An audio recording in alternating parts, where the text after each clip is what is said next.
بسم الله والحمد لله والصلاة والسلام على سيدنا رسول الله. أهلا بيكم معاكم دكتورة منار من قناة نيو مامي. النهاردة إن شاء الله موضوعنا مهم جدا، موضوعنا عن تفتيح السواد اللي بيكون في المنطقة اللي حول الفم بطريقة طبيعية وبمكونات موجودة عندنا في كل بيت. هو ده موضوعنا النهاردة بإذن الله. بس زي ما احنا متعودين يا جماعة نذكر الله، اذكروا الله يا جماعة، لا إله إلا الله، وصلى على النبي صلى الله عليه وسلم. اللهم صل على سيدنا محمد وعلى آله وصحبه وسلم تسليما كثيرا. ما تنسوش يا جماعة طبعا تشيروا الفيديو وتعملوا لايك علشان وتشتركوا في القناة علشان ان شاء الله يوصل لأكبر عدد من الناس.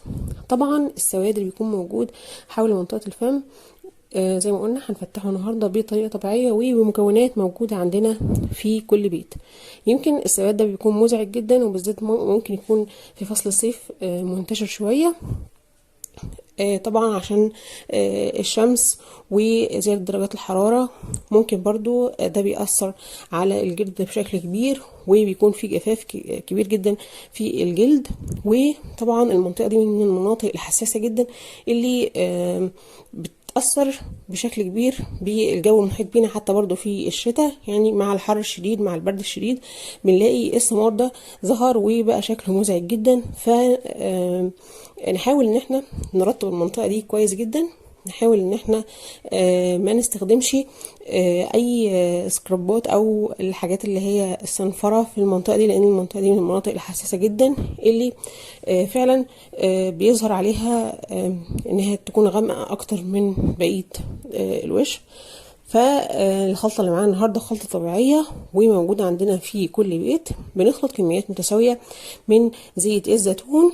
طبعا زيت الزيتون من الحاجات الجميلة جدا اللي مضادة للأكسدة، فيها فيتامين اي، من الحاجات المفيدة جدا جدا للبشرة، وبتساعد كمان على الترطيب والتفتيح بشكل كبير، وكمان بتقشر البشرة وبتزيل الجلد الميت بشكل آمن جدا، وإن شاء الله مفيش منها أي مشكلة.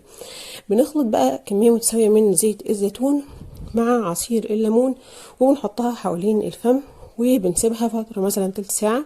بعد كده بنغسلها بالمية الباردة افضل علشان ما تعملش جفاف اكتر للجلد.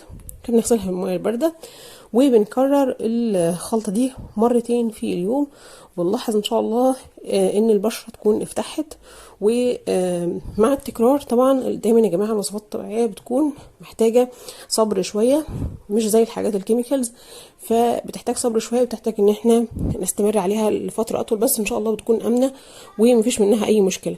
لكن اي حد يا جماعة عنده حساسية من الليمون فالمفروض ان هي نجرب الخلطة على مكان بعيد شوية مثلا عند الكوع، ولو ما حصلش منها اي حساسية او تحسس فنبدأ ان احنا نستخدمها عادي، مفيش منها مشكلة، لان فيها ناس كتير جدا عندها حساسية من الليمون. طبعا الليمون فيه فيتامين سي وبيساعد برضو على التفتيح بشكل كبير، ومن الحاجات الجميلة جدا. فبنخلط الزيتون مع عصير الليمون وبنبدأ نستخدمه لو ما عندناش حساسية من الليمون. وطبعا الليمون بيقشر الطبقة العليا من البشرة وبيزيل خلايا الجلد الميتة، غير انه مضاد للأكسدة كويس جدا، زي ما قلنا بيحتوي على محتوى عالي جدا من فيتامين سي. كمان زيت الزيتون بيعتبر من الوصفات الآمنة جدا اللي بتساعد على تحسين لون الجلد، زي ما قلنا فيه مضادات أكسدة، فيه فيتامين اي، من الحاجات الجميلة جدا اللي كمان آمنة جدا على البشرة. يمكن قلنا الليمون ممكن يحصل منه تحسس، لكن زيت الزيتون ان شاء الله مفيش منه اي تحسس ولا يحصل منه اي تحسس ان شاء الله.